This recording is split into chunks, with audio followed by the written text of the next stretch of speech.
Lucius Annaeus Seneca, known to history as Seneca the Younger, emerges from the annals of Roman antiquity as a figure of profound complexity, a man whose life and works encapsulate the intellectual vigor, moral paradoxes, and turbulent spirit of the first century, born around 4 BC in Corduba, a provincial outpost in Hispania too.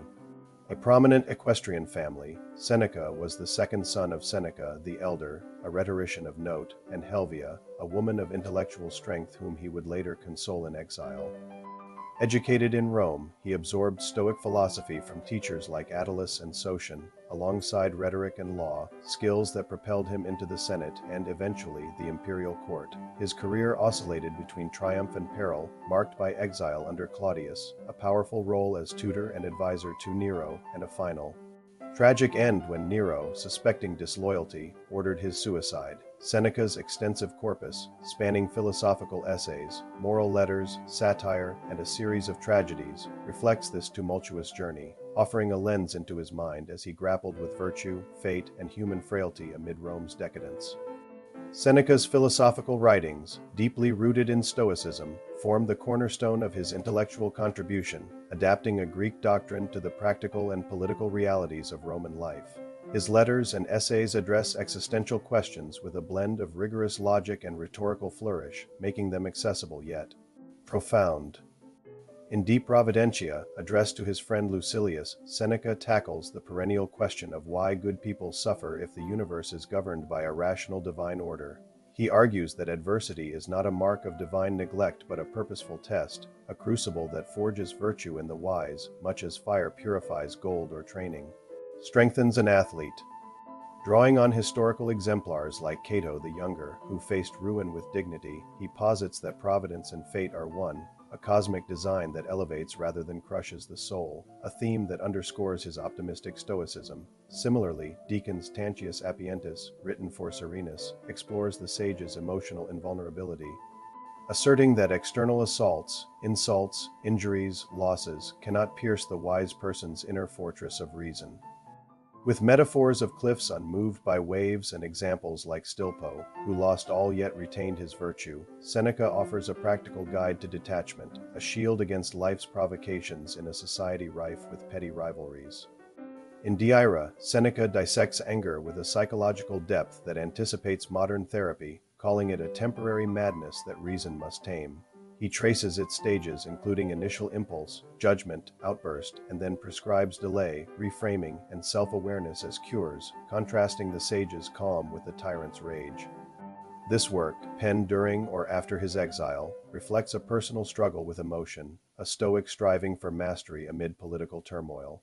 His consolatory letters further humanize this philosophy, blending empathy with doctrine. De Consolation ad Martiam, addressed to Marcia grieving her son Metilius, reframes death as a natural cycle, not a theft, urging her to honor his memory through resilience.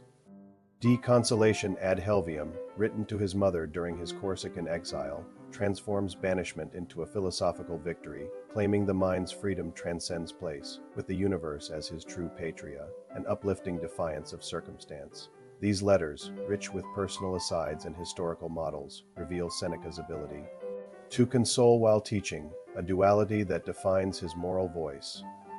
De Vita Beata, addressed to Novatus, defends the Stoic axiom that happiness lies solely in virtue, not externals like wealth or pleasure, which he dubs preferred indifference. Facing critics who mocked his own riches, Seneca insists he uses wealth without being enslaved by it, a pragmatic twist on Stoic austerity that reflects his elite context. His meditations on time and leisure deepen this ethos. Diotio, for Serenus, justifies retreat from a corrupt state, like Nero's Rome, for contemplation, arguing that studying nature serves virtue as much as public action, a cosmic refuge for the soul.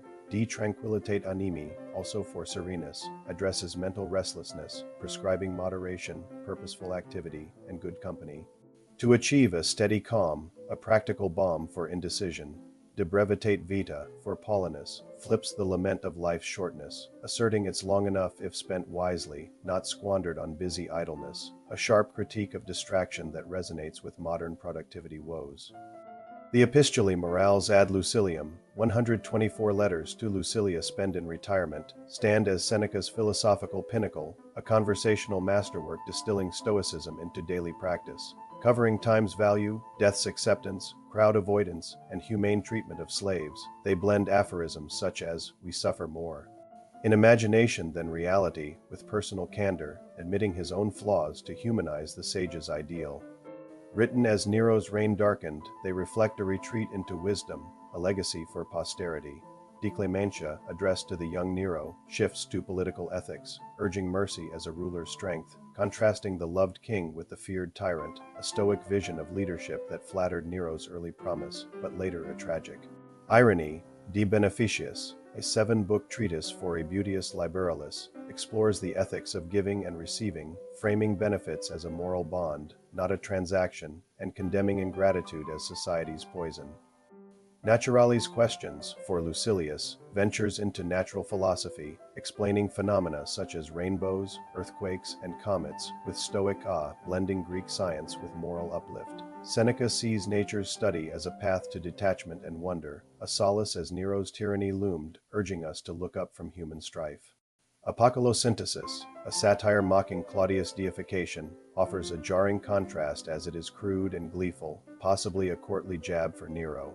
Its pumpkinification of a stammering emperor, cast into Hades' dice game, showcases Seneca's wit, though its tone fuels authorship debates, a playful outlier in his corpus.